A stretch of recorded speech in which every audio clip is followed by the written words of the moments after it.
Assalamualaikum warahmatullahi wabarakatuh.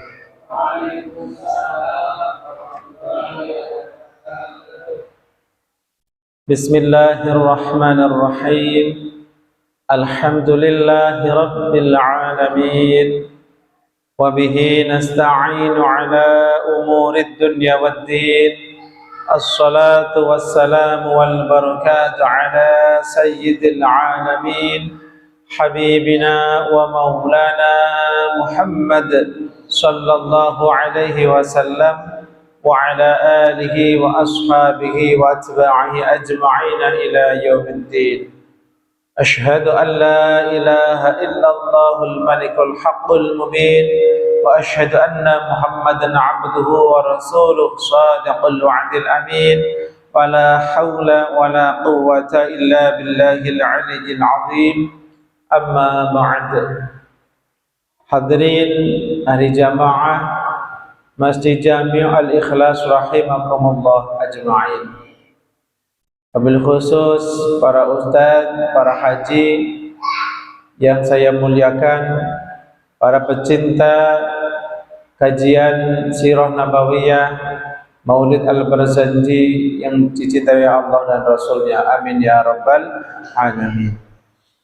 Pertama-tama dan paling pokok utama, kita panjatkan puji dan syukur kehadirat Allah Subhanahu wa taala, dengan senantiasa meyakini bahwa segala kenikmatan yang kita rasakan, yang kita terima adalah murni dari anugerah Allah Subhanahu wa taala. Sumbernya adalah dari Allah yang Maha Rahman dan Maha Rahim, Maha Pemurah, Maha Pengasih dan Maha Penyayang. Juga kita bertasyakur dengan lisan kita dengan memperbanyak puji-pujian kepada Allah Subhanahu wa taala, menceritakan tahadduts bin ni'mah tentang kenikmatan kita, dan kita selalu mengucapkan alhamdulillahi rabbil alamin.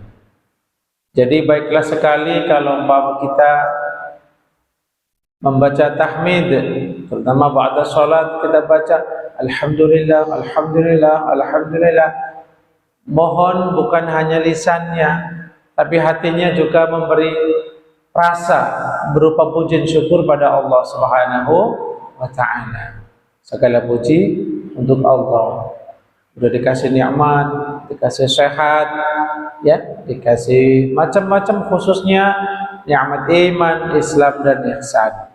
Jadi begitulah cara kita zikir, bukan hanya mulutnya saja, tetapi hatinya ikut memahami maknanya, meresapi, kemudian mengingat kenikmatan tersebut. Sama ketika kita membaca istighfar, astaghfirullahaladzim, astaghfirullahaladzim. Bukan hanya istighfar mulut, tapi hati kita ngaku kita banyak dosa, kesalahan.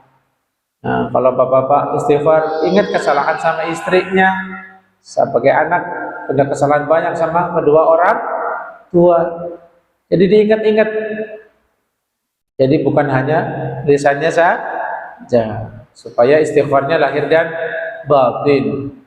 Nah, kan kita sudah berdoa, ya mudah-mudahan kita dapat ilmu lahir dan batin, ya, menjadi anak yang saleh dan seterusnya.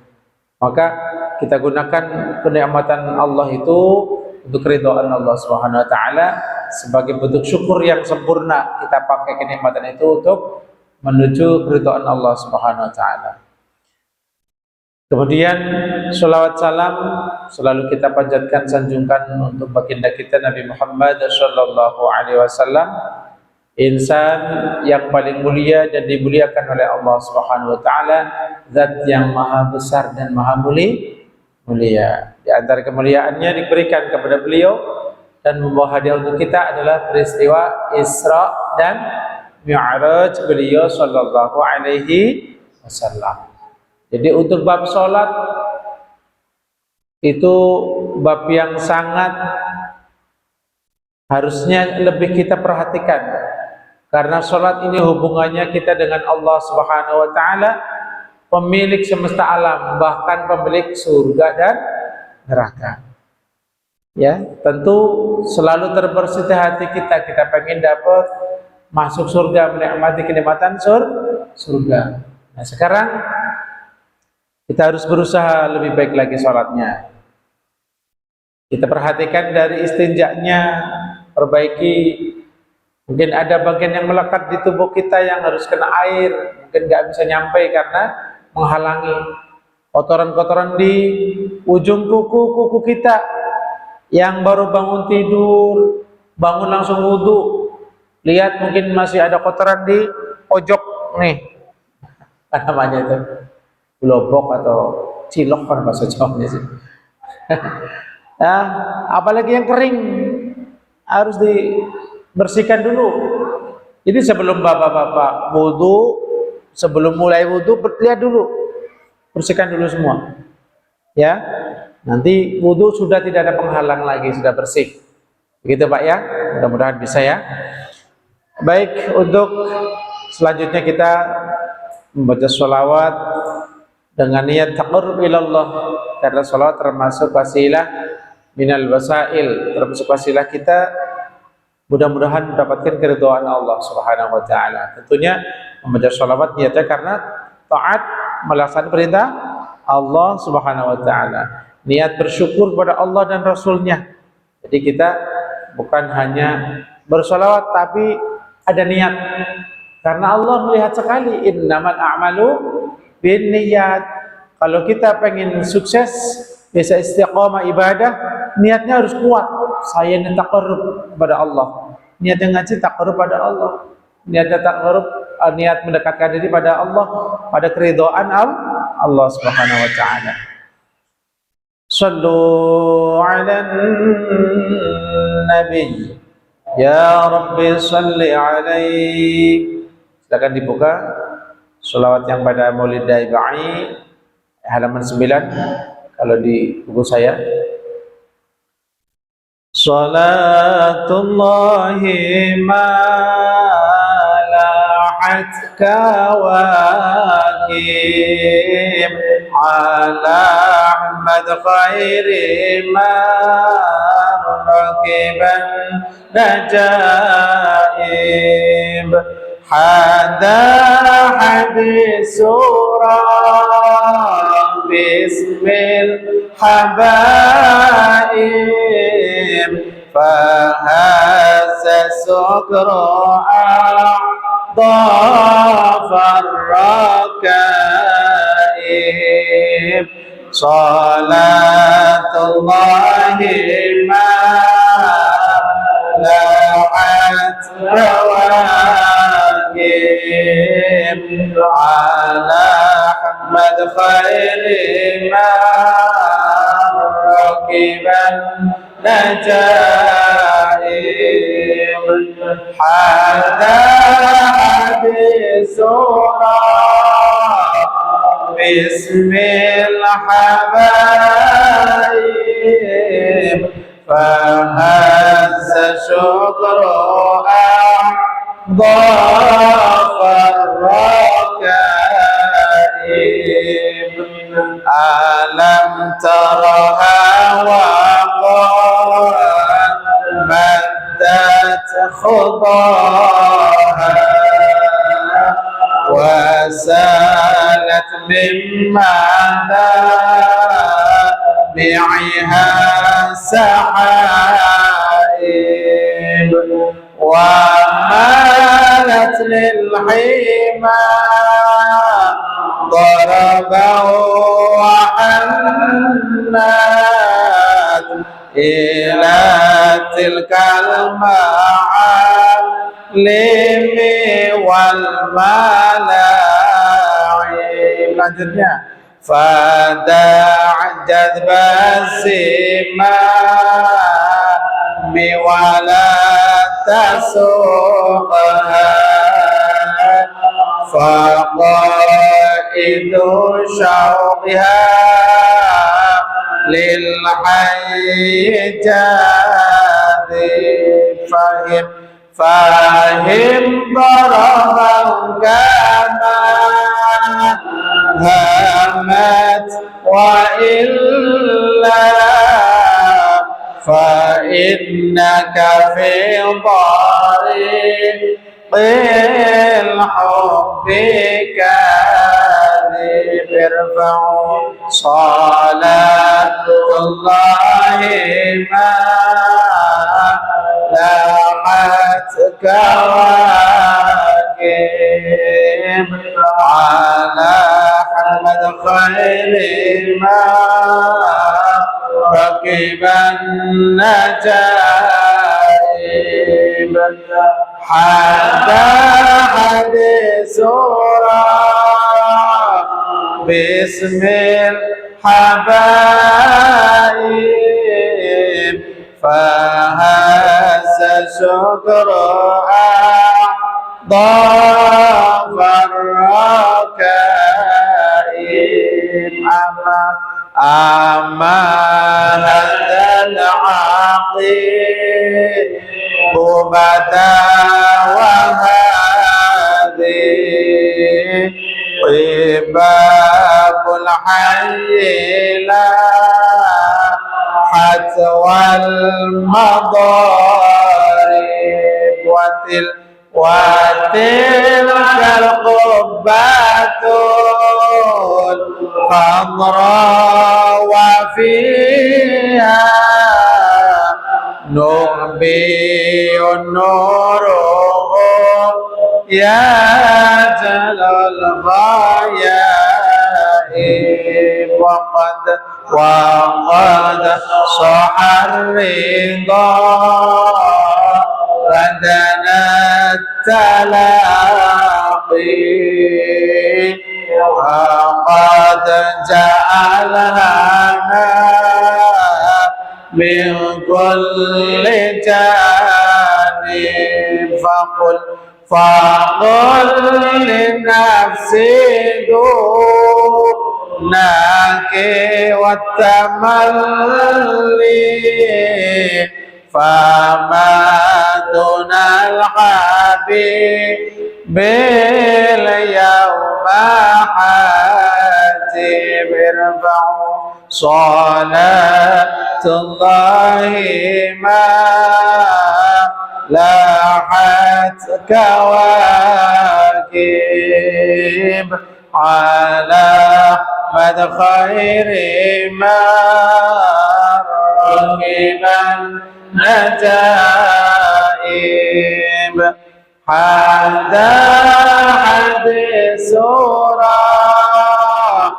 باسم الحبائب فهز شكر أعضاف الركائب. Baik, terakhir عليه من المهيمن كل وقت صلاة ما بدا نور الكواكب تعم الآلام أصحاب الضر جميعهم وعيت راته الأعطايب. صلوا على النبي محمد.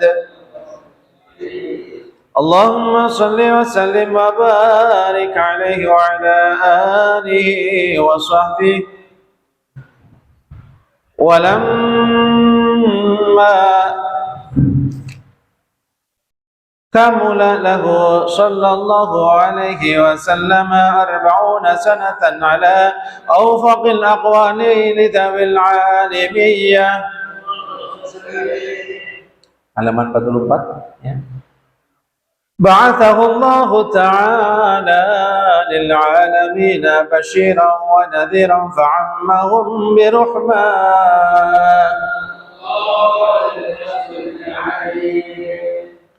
وبدأ إلى تمام 6 أشهر بالرؤيا الصادقة الجلية فكان لا يرى رؤيا إلا جاءت مثل فلق صبح أضاء سنا.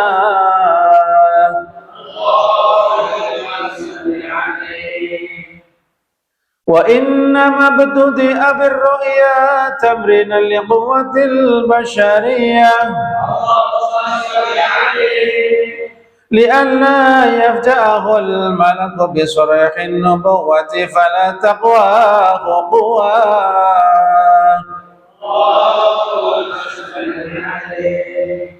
وحبب إليه الخلاء فكان يتعبد بحراء الليالي العددية إلى أن أتاه فيه صريح الحق ووافاه.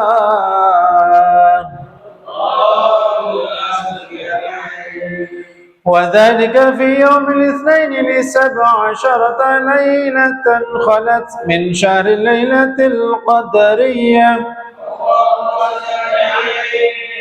وثم أقوال ل27 منه أو ل8 من شهر مولده الذي بدا فيه بدر محيا.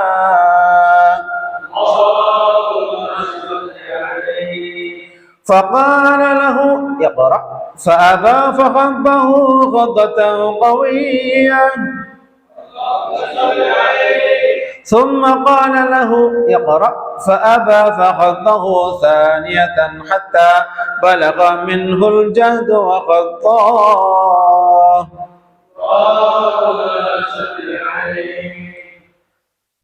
قال المصنف رحمه الله تعالى الشيخ أحمد البرجدي ورضي الله عنه walamma kamula boleh dibaca kamala ya ala wazni fa'ala yaf'ulu, jadi bacanya walamma kamala fi'il mudhari'nya kamula. Oh, ada yaqudu, boleh dibaca kamula ya. Dan manakala telah sempurna, jadi cara bacanya banyak ya.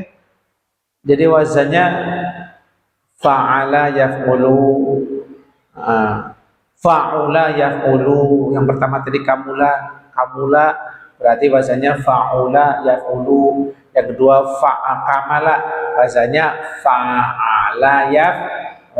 Yang pernah mondok perhatiin, jadi ingat lagi ya. Boleh dengan wazan yang lain, wazannya daraba yadribu, kamala yakmilu, boleh boleh ya.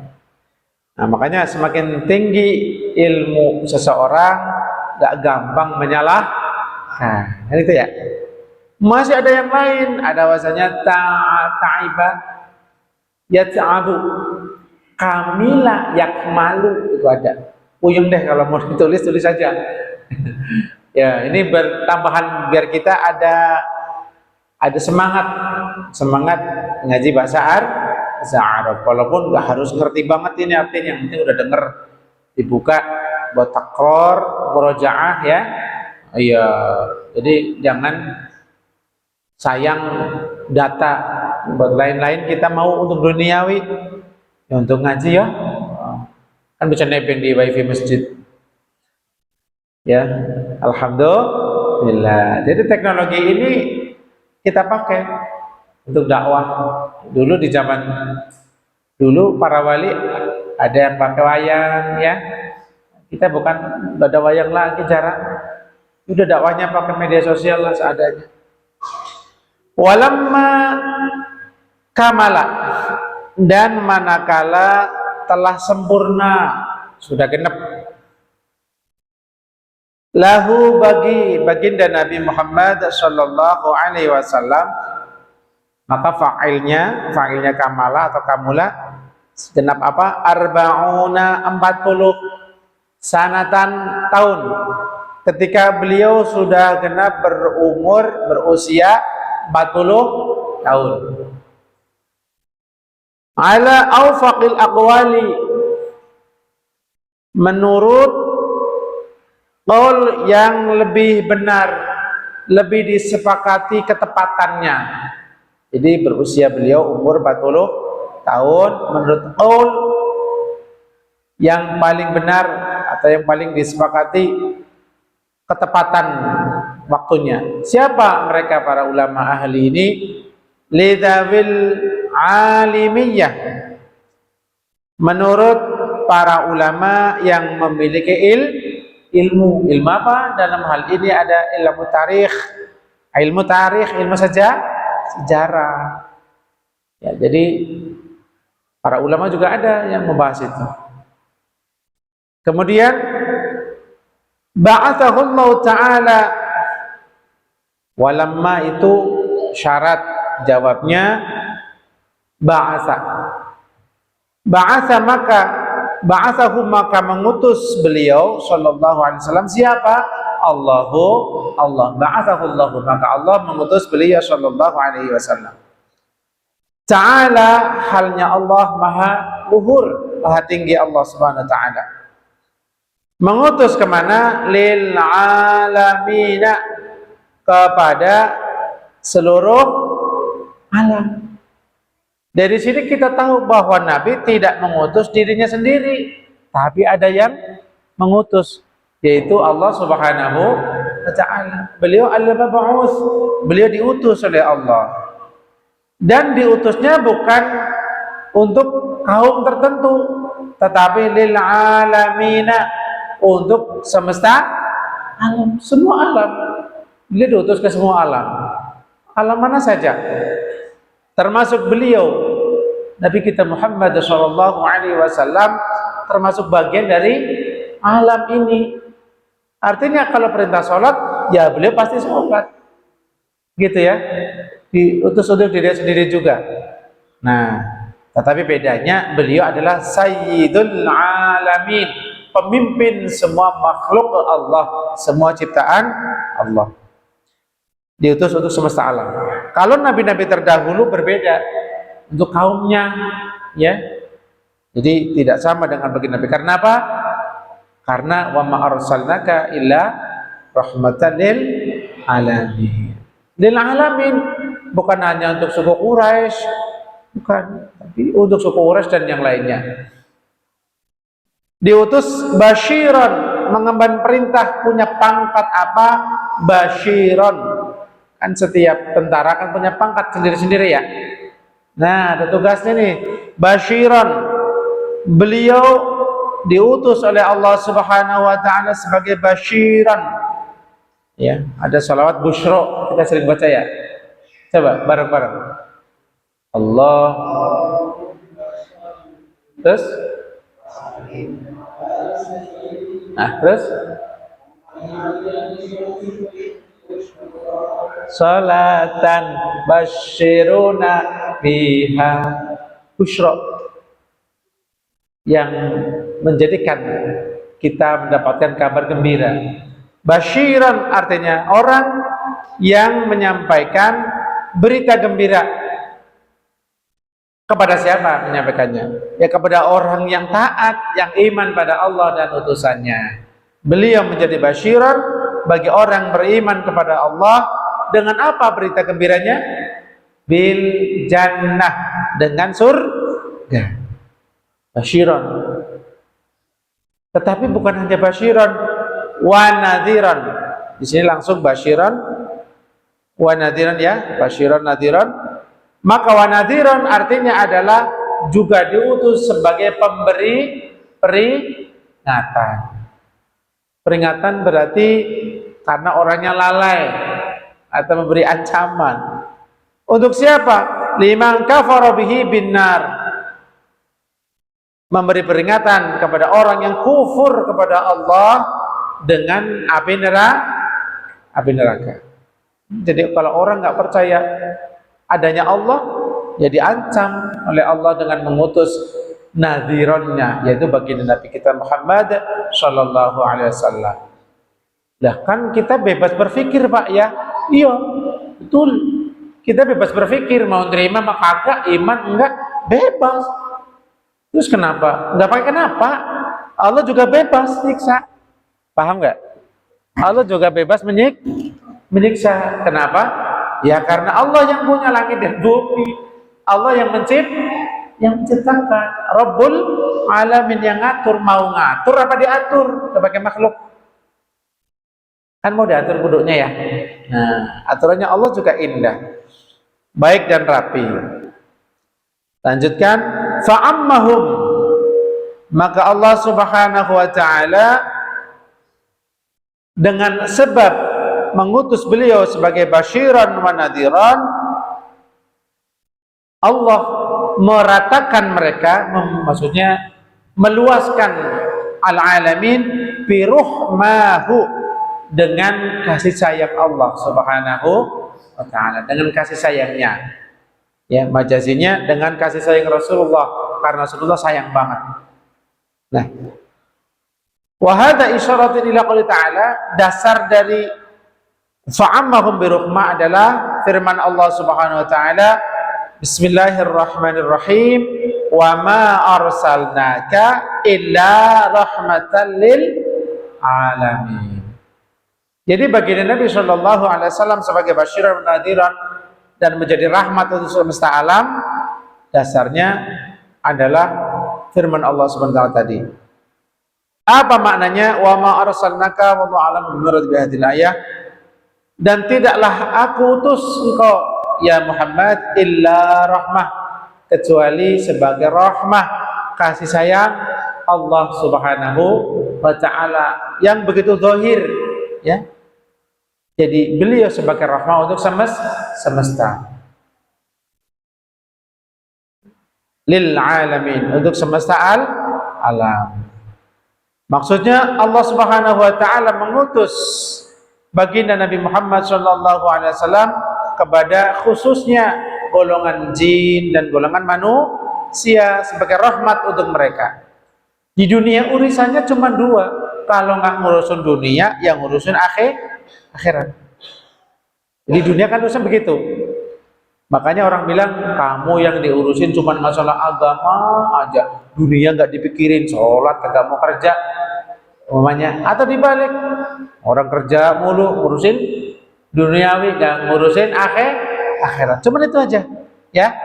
Nah, jadi Allah Subhanahu wa taala menyampaikan rahmahnya melalui baginda sallallahu alaihi wasallam untuk urusan fid dini wad dunya, untuk urusan agama dan urusan dunia.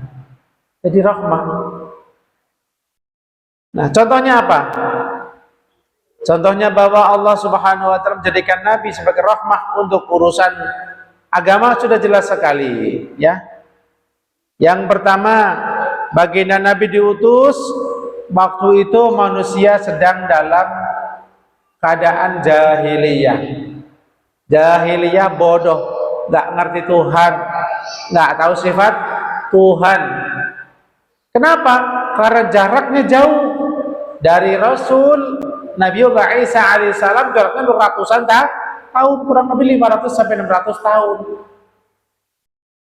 Ya kan, ada yang melanjutin ya, ada yang melanjutkan kan dari Nabi Isa, ada, tapi ngelanjutinnya nggak bener. Banyak yang merubah naskah asli kitab Injil, berubah, paham Pak? Jadi harus diperbaiki. Al-Quranlah sebagai al-muhaimin, sebagai penjaga kitab dulu, dikembalikan lagi ini benar. Itu diutusnya untuk masalah agama, ya. Wadholalin, dan dalam kesesatan, mutahayyiruna dituli muddatihim wa wuqu'il ikhtilafi fi kutubihim wala sabila lahum ila haqqi fad'ahum ila Allah ila akhirih. Maka karena itulah baginda Nabi SAW mengajak mereka, orang-orang yang di zaman jahiliyah itu, untuk mentauhidkan Allah Subhanahu wa taala sebagaimana ajaran suci dahulu, karena Nabi Isa tidak pernah mengangkat dirinya sebagai Tuhan. Juga memang bukan Tuhan, tapi Isa bin Maryam, Nabiullah Isa putra Sayyidah Maryam. Paham? Jadi setelah itu, setelah meninggal berapa tahun, berapa puluh tahun, tidak ada orang yang dolal dalam kesesatan. Maka diabadikan di Al-Quran ayat yang terakhir, suratal ladzina an'amta alaihim ghairil maghdubi alaihim waladdallin. Dolin ini yang dimaksud adalah para itu tadi ya. Kemudian sallallahu alaihi Nabi Muhammad. Bagaimana cara Nabi kita mendapatkan wahyu? Apa langsung blok Quran turun ya? Apa langsung datang malaikat Gabriel ya? Apa langsung, apa bagaimana? Nah, maka diterangkan oleh Sayyid Ja'far Al-Barzanji pada teks berikutnya. Dilihat Pak ya, ini masih ada waktu enggak? Isya jam berapa? Oh, masih ada 1 jam kurang. Wabudi'a. Nah, caranya bagaimana? Wabudi'a, dan dimulailah. Apa mulai? Mulai pengangkatan beliau zahir sebagai nabi. Saya ulangi. Dalam syarah diterangkan permulaan beliau diangkat sebagai nabi, di kitab ini diterangkan adalah, di dalam syarahnya diterangkan ketika beliau dimulai ila tamami sittati ashhurin, mulai sampai sempurna genap 6 bulan, birru'ya, dengan mimpi. Jadi wahyu pertama pengangkatan beliau sebagai nabi ada dalam alam ru'ya, alam mimpi. Tapi mimpi nabi bukan mimpi yang bohong, ya paham? Tapi mimpi yang benar-benar nyata adanya. Jadi nggak perlu tafsir. Beda sama kita, mimpi kepatok ular, beneran ya paginya patok. Kalau Nabi mimpi, umpama Nabi mimpi naik gunung, terjadi besoknya, begitu Pak. Jadi mimpi yang terjadi, mimpi yang terjadi dalam mimpi itu terjadi di alamnya nyata. Agar apa? Agar apa? Nanti ada terangannya. Agar Nabi siap menerima wahyu, udah terbiasa. Ditamrin dulu oleh Allah Subhanahu wa taala. Wabudi'a, dan dimulailah baginda Nabi sallallahu alaihi wasallam ila tamami sittati asyhur, hingga training dalam wahyu lewat mimpi sampai 6 bulan. Birru'ya, dengan mimpi. Kapan terjadinya? Fi syahri Rabi'il Awal. Paham? Ini baru dengar ya Pak? Ini secara jadi tahu ya. Oh iya, jangan cuma mahalul qiyam terus doa dapat berkat doang. Ya Allah. Insya Allah enggak Pak ya? Senang ngaji sirah? Alhamdulillah ya. Baik, kita lanjutkan. Jadi terjadinya di Rabiul Awal. Apa Rabiul Awal? Bulan kelahiran Nabi Shallallahu Alaihi. Jadi apa? Jadi Nabi zahir. Nabi yang zahir, belum Rasul. Paham? Ingat-ingat ya, dihafalin ya. Oh berarti dari Rabiul Awal. Berapa bulan berarti sampai Ramadan? Ayo hitung. Ada ngapal nama bulan nggak? Cung. Rabiul Awal, Rabiul Akhir, terus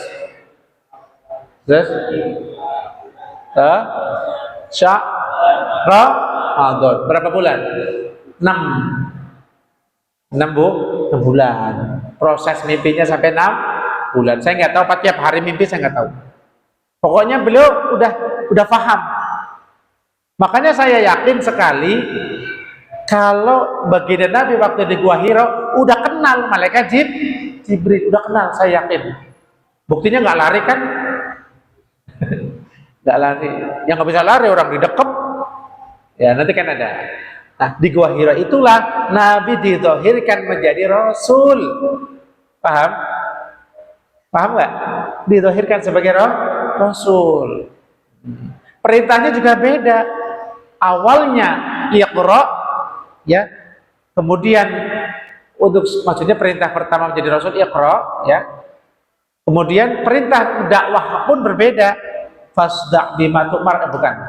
Ya ayyuhal mudaththir qum fa'anzir, dan seterusnya. Jadi ada jedaknya, ya. Nanti diteruskan.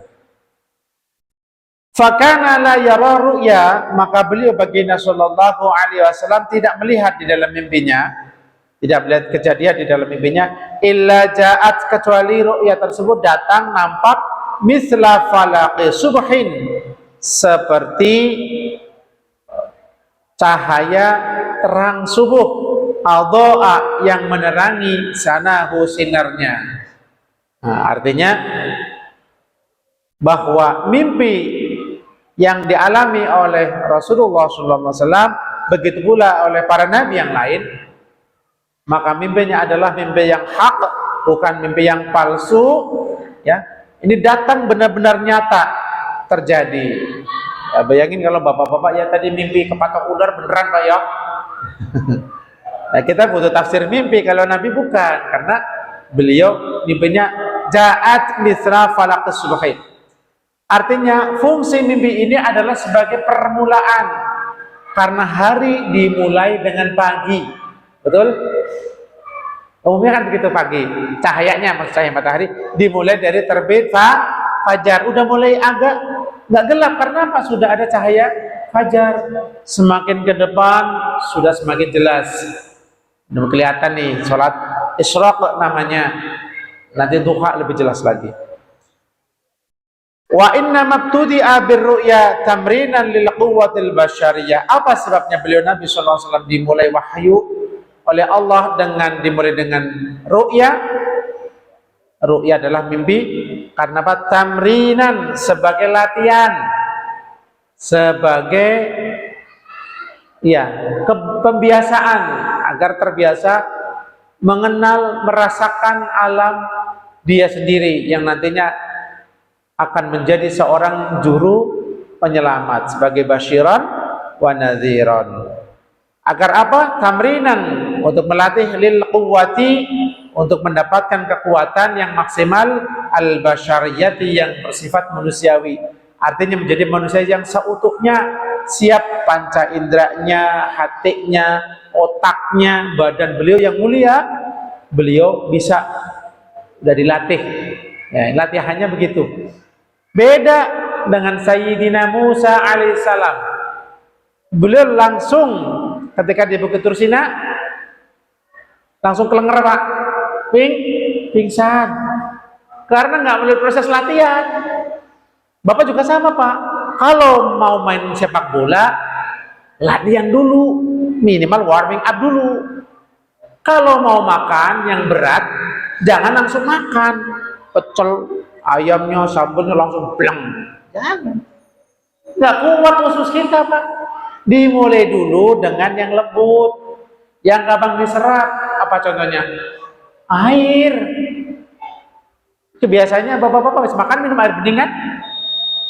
Kalau kebiasaan saya habis makan minum air kopi. Depan sebelum makan kita minum air bening. Kalau ada buah, makan buah walaupun 1 biji Pak. Insya Allah ususnya lebih selamat. Jadi nggak ada penyakit penyakit perut pokoknya gitu ya. Itu dilapisin air putih dengan buah, walaupun cuma satu anggur, dengan satu anggur aja. Nah, kalau banyak kan mencret. Terus habis itu kita makan. Setelah makan jangan minum air bening dulu. Biar apa? Biar vitamin, gizi yang ada di makanan sudah kita olah dari mekanik sini ke usus, ya, lambung, bisa mudah dicerna, nggak kecampuran air, zatnya gampang diserap sama usus. Paham nggak kira-kira Pak? Udah pernah nyoba belum kayak gitu Pak? Coba ya, udah nyoba, enak ya, bisa jaga kesehatan. Itu baginda Nabi begitu, jangan langsung minum, ya minimal berapa menit lah gitu ya. Jangan habis selesai, apalagi kalau di sini kan emang bagus di sini. Habis makan biasa nggak langsung minum bening, tapi langsung langsung ngerokok Pak. Gatel ya. Saya nggak minum air bening Pak Ustadz, tapi ngerokok habis makan. Iya, sama ngopi kan. Masya Allah. Mudah-mudahan kita selalu diberi kekuatan Pak ya, agar bisa menjadi hamba-hamba Allah yang selalu sehat. Nah, terakhir, li alla yafja'ahul malaku bi surahin nubuwati fala taqwa. Agar apa? Li alla yafja'ahul malak, supaya tidak terkejut didatangi oleh malaikat pembawa wahyu. Siapa? Malaikat Jibril, enggak kaget. Real ya. Bi surahin nubuwati, yang datang membawa sharihun nubuwati, membawa terangnya kenabian, mau diangkat menjadi nabi secara zahir. Fala taqwahu quwahu, maka kekuatan nabi tidak akan mampu untuk menerima, untuk menanggung beban sharihin nubuwah tadi. Nah, supaya kuat dilatih dulu. Bapak juga begitu ya. Bapak mulai sekarang bulan Rajab dilatih. Qobliyah dikerjain, ba'diyah dikerjain, witir dimulai. Oke? Insya Allah. Agar Ramadan nggak kram kakinya sholat taraweh. Paham Pak? Iya ya. Manggut insya Allah. Mudah-mudahan ya. Kita tamrin sekarang. Mulai latihan. Ngopinya jam 4. Tuh. Latihan sahur biar nggak kaget. Ya biasa Pak ya. Kalau bisa bangun tidur berbadan sehat, mandi. Itu bagus untuk kesehatan. Yang udah buktikan saya badannya tetap seger, nggak kurus-kurus. Alhamdulillah sehat. Iya. Nggak dingin nggak? Awannya doang. Habis itu kan nyatu antara dingin sama ini. Dari kaki dulu disiram, kemudian kanan ya. Kemudian kiri, udah enak mandi. Pasti lebih segar. Karena kita nggak tahu, barangkali kita mungkin ngopol-ngopol dikit, atau keluar apa, atau apa namanya kotor di selangkangannya, kotor banget ya. Bangun tidur, mau kesiangan langsung wudhu, lah kita nggak tahu, takutnya ada najis. Makanya baiknya kita mandi sebelum sholat subuh kayak bapak-bapak di sini semua. Alhamdulillah. Jadi saya cukup sekian. Wallahul muwaffiq ila aqwamit thariq. Wassalamualaikum warahmatullahi wabarakatuh.